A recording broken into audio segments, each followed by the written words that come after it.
자, 3번. 이제 3번은, 자, 문제 1번은 메모하면, 문제 1번은 뭘 물어봤냐면, 법률행위의 종류인데, 자, 이 법률행위의 종류는 나올 가능성이 10% 정도밖에 안 되니까, 이걸 여러분들 일부러 막 공부하고자 하지 말고, 그냥 아까 상대방 있는 단독행위의 종류 정도 외워놓고 가셔서, 만약에 그 범위를 더 넘어서 나오면 틀려버려야 돼. 두 번째는 2번. 2번은 메모해보시죠. 2번은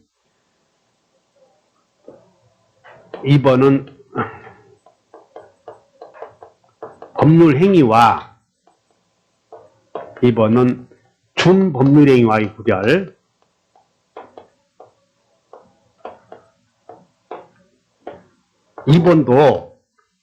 이번도 이게 공부했는데, 뭐, 의사의 통지다, 관념의 통지다, 이런 것들을 했는데, 모르는 것은 말아버려, 2번도. 2번도 나올 가능성이 10% 정도밖에 없기 때문에, 뭐 아까 최고 거절은 의사표시 아니다 해서 기억이 안 되면 말아버리라고. 그 다음에, 이제, 3번은 잘 알아야 돼. 여기서부터는 이제 시험 범위니까, 3번 오른쪽에다가 써봐. 성립요건 결여시의 효력. 성립요건 결여시의 효력. 그리고 2번 효력요건 결여시의 효력. 여기서부터는 시험이 나오니까 이제 잘 알아야 돼요. 성립요건 결여시의 효력은 이렇게 써놓으면 우리는 법률행위가 성립되려거든. 여기 세 가지 요소들이 있어야 될 텐데, 당사자와 목적과 의사표시가 있어야 돼. 근데 의사표시 할 때, 아까 의사표시 할 때, 의사표시 할 때 문서로 작성해야 성립이 되는 행위를 요식행위. 말로만 해도 성립이 되면 불요식행위. 그래서 세 가지가 있으면 성립이 되는데, 성립요건 세 가지가 있어야 되는데, 성립요건 결여시의 효력에서 문서로 써야 되는데 안 쓴 경우를 무효라고 그래, 불성립이라고 그래. 이걸 구별해 줘야 된다는 거야, 이게. 여기는 무효가 아니라 법률행위의 불성립 또는 법률행위에 또 뭐라고도 그래요? 부존재 이런 말을 쓴다고. 이건 꼭 알고 있어야 돼. 그 다음에 효력요건이 결여되면, 뭐 아니면 뭐예요? 무효 아니면 취소 이렇게 가잖아. 효력요건이 결여되면 무효가 되기도 하고, 취소할 수 있는 행위가 되기도 하고, 그렇지.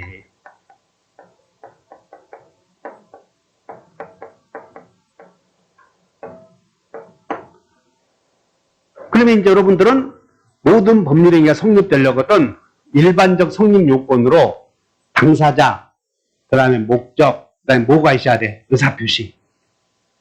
그럼 이 세 가지 중에서 만약에 성립요건이 결여되어 있다 이런 말이 나오거든. 자, 3번 봐, 먼저. 3번.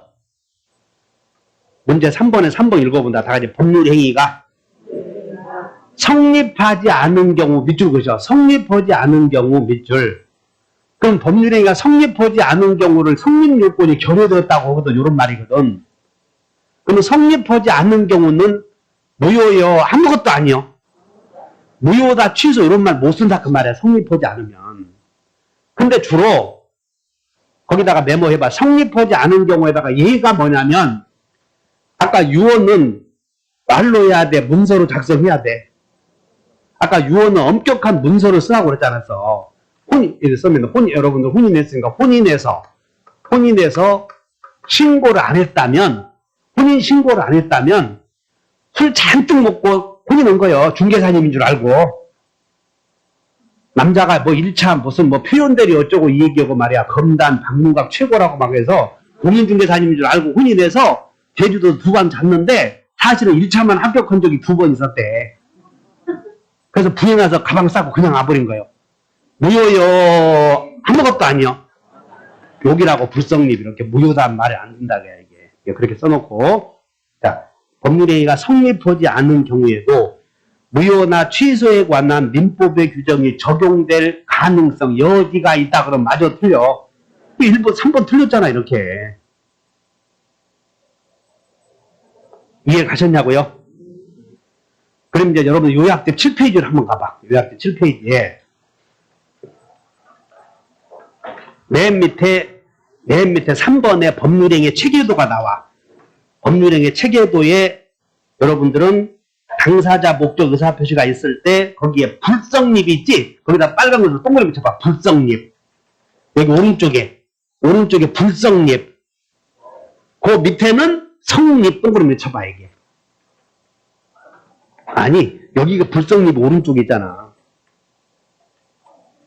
밑에는 뭐요?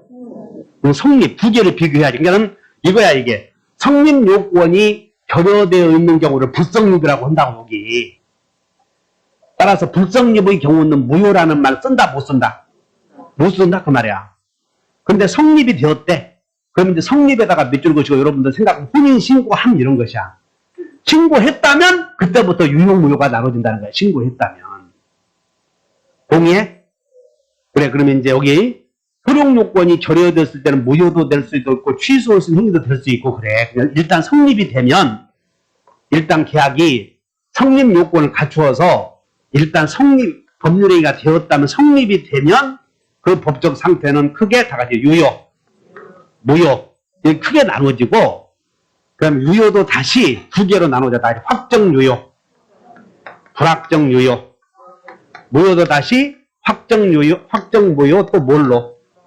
불확정무효 이렇게 나눠진다는 거 네 가지로. 그 성립이 되면 법률행위의 법적 상태가 몇 가지로? 그거 외워, 네 가지.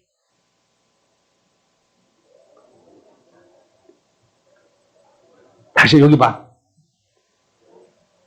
계약이, 우리는 법률행위 중에서도 주로 계약이 성립되려거든 계약 몇 가지 요소들이 들어가야 된다고? 세 가지 다 해. 당사자, 목적, 의사표시. 이 세 가지가 꼭 들어가야 된다는 거예요.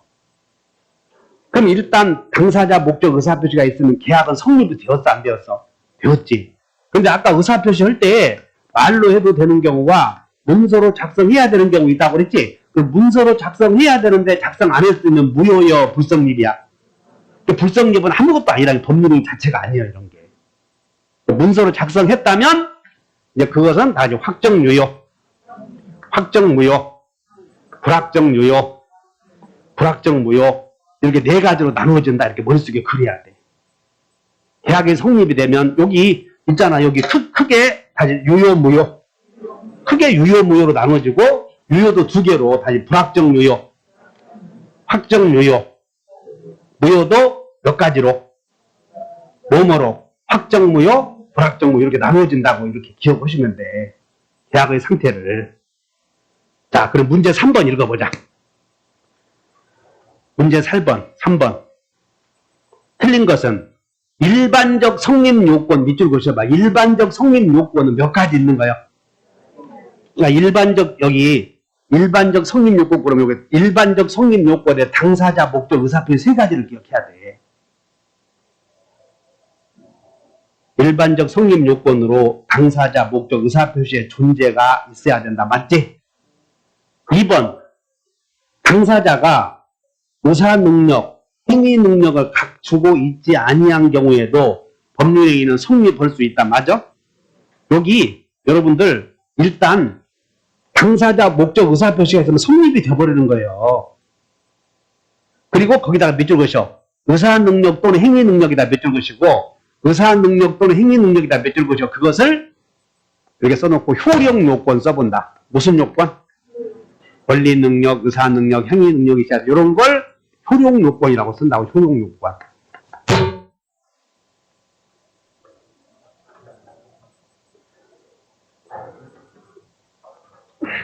다시 행위 능력이다, 의사 능력이다, 권리 능력은 무슨 요건이야? 효력 요건이지. 능력 들어가면 효력 요건. 그 앞에 당사자 들어가면 성립 요건. 이렇게 그냥 그 말 뒤에 뭐 복잡한 말이 들어가면 효력 요건이야, 이런 거. 그래서 당사자가 여기 봐라. 당사자가 권리 능력, 의사 능력, 행위 능력이 없어도 성립은 돼, 안 돼? 일단 성립은 되는 거지. 이렇게. 그래서 거기다가 밑줄 그으셔. 성립할 수 있다, 없다. 성립할 수 있다. 동그라미 쳐. 도우 잘 봐야 돼. 그 다음에 2번 했고, 3번. 4번 이제 여기 봐라. 법률행위에 조건이 들어가 있는 법률행위. 조건이 들어가 있는 법률행위에서 조건의 성취나 기한의 도래는 효력요건이야. 이런 것들이 조건의 성취. 그래서 거기에 4번 조건이나 기한부 법률행위에서 조건의 성취나 기한의 도래는 무슨 요건이요? 여기가 특별 효력요건이잖아. 조건, 대리권의 존재 또는 조건의 성취 이런 것들은 특별 효력요건이라고 그래. 그러니까 여기서 이 세 가지에서 갖춰야 될 효력요건은 일반 효력요건이라고 하고 당사자 목적 의사표시 이외에서 대리나 조건에서 갖춰야 될 요건을 특별 효력요건이라고 하는 거예요. 여러분 요약집에 다 있어. 대리권의 존재는 무슨 요건? 특별 효력요건. 조건의 성취도 특별 효력요건 이렇게. 그 다음에 5번 토지거래 허가구역 내에서 토지거래 허가 동그라미 쳐. 토지거래 허가구역 내에서 토지거래 허가 여기서 강행법규에 반하는 행위는 무효인데 여러분들 토지거래 허가구역 내에서 허가 없이 한 매매는 무효지. 그래서 그 허가는 역시 무슨 요건이라고 그래? 특별 효력 요건이라고 한다는 거지. 허가 없이 한 매매는 특별 효력 요건 이렇게.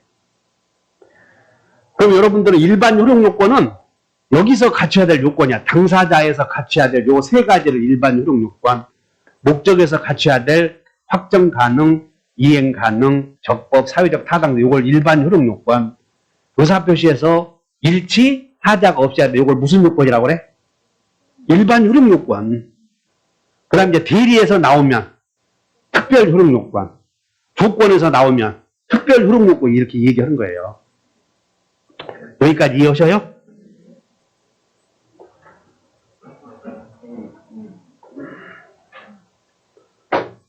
자, 여기 보자.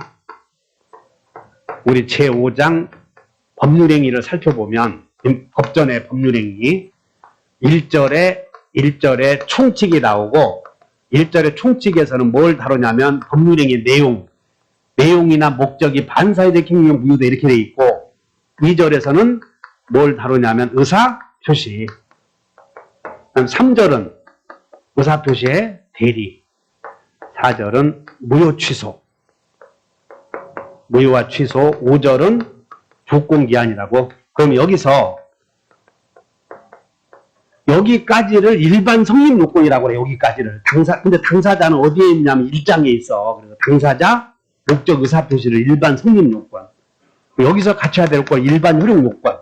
자, 그러면 대리에서 갖춰야 될 요건은 무슨 효력 요건? 특별 효력 요건. 조건에서 갖춰야 될 요건은 엄청 쉬운 거 이렇게 만들어 놨다는 것이야. 여기까지는 일반 효력 요건.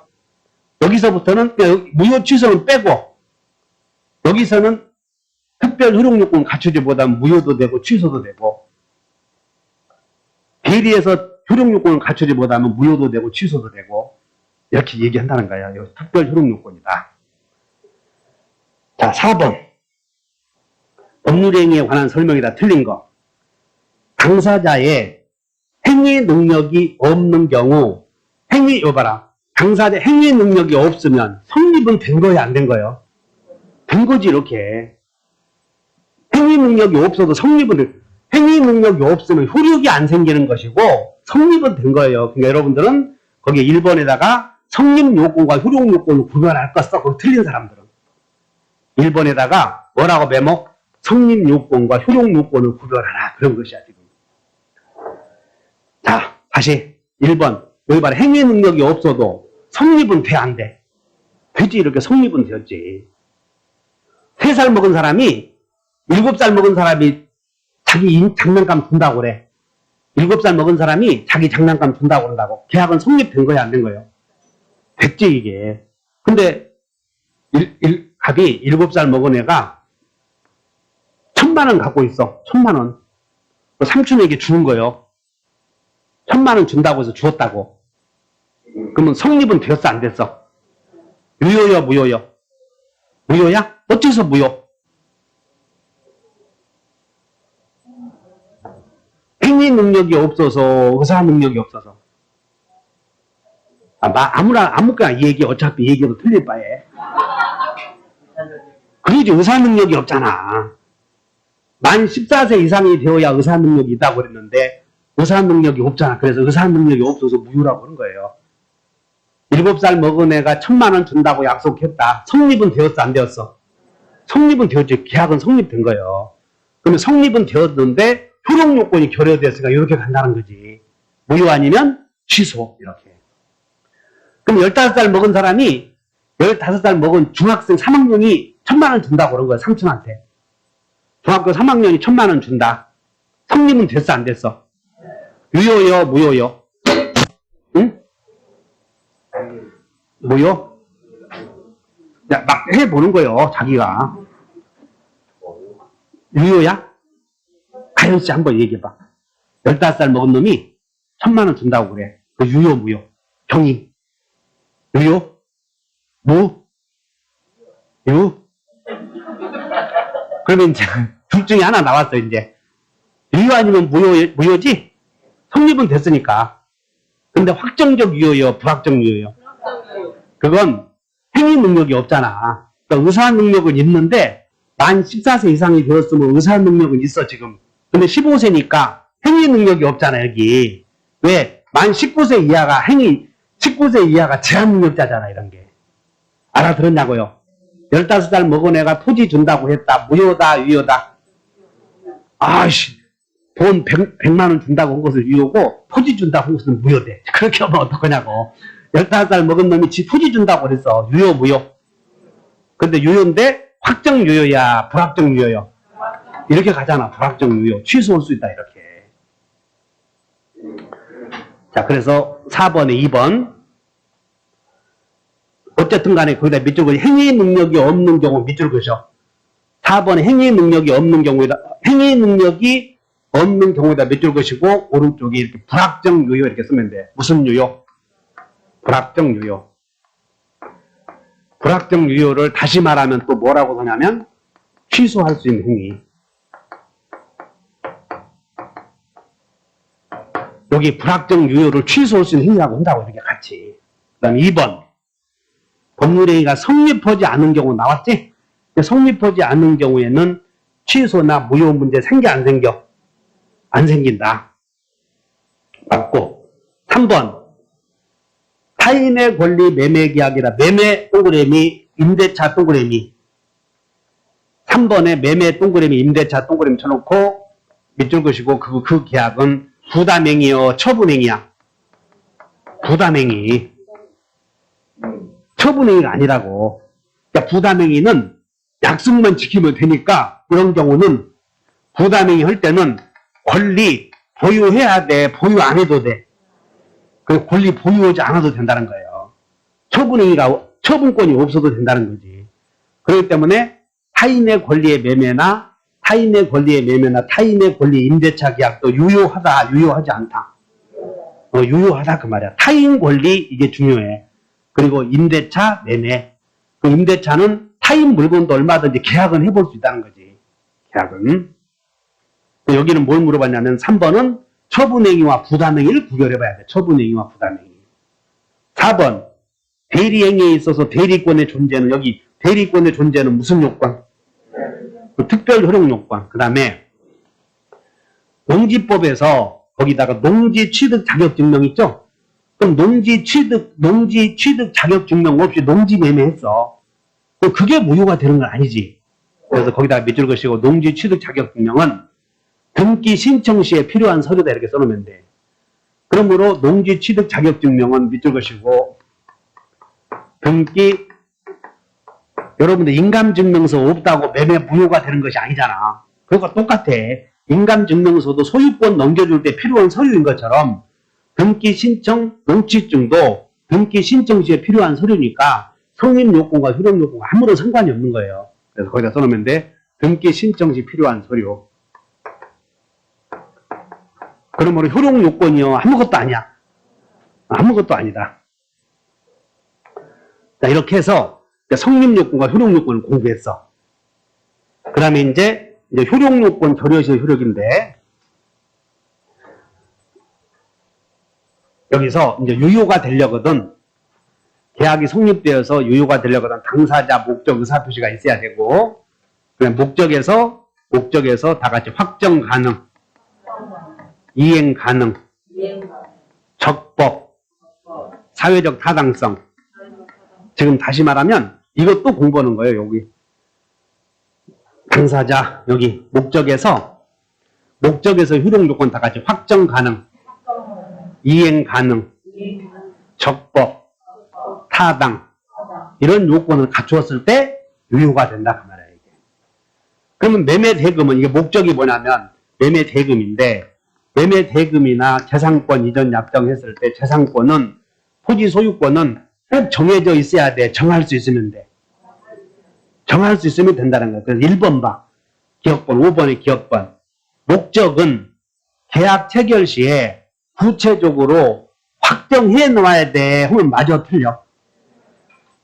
그러다 써놓으면 돼. 확정하여야 한다 해놓고, 꼭 목적은 봐라. 목적은 확정, 정해져 있어야 돼. 확정 가능하면 돼.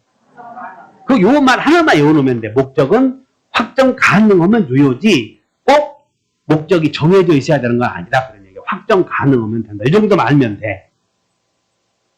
여러분들하고 확정되어 있어야 된다. 요 말하고, 확정 가능하다. 요 말하고 구별만 하면 되는 거예요. 매매 대금은 꼭 2억으로 정해져 있어야 된다. 정할 수 있으면 된다. 이런 생각만, 차이점만, 개념을 갖춰놓으면 돼. 정할 수 있으면 된다. 이렇게. 목적이 뭐냐면 대금이거든. 대금. 그 다음에 니은번. 여기 물어봐요. 이 확정은 요거 하나만 하고 끝나는 거예요. 더 볼 것도 없어. 그 다음에 재산권 이전해주는 게 이행이 가능해야 된다. 니은번. 법률행위 성립 시에 그 목적을 실현할 수 없는, 그러면 이건 실현할 수 없는, 그러면 이행이 불가능한 그런 뜻이지.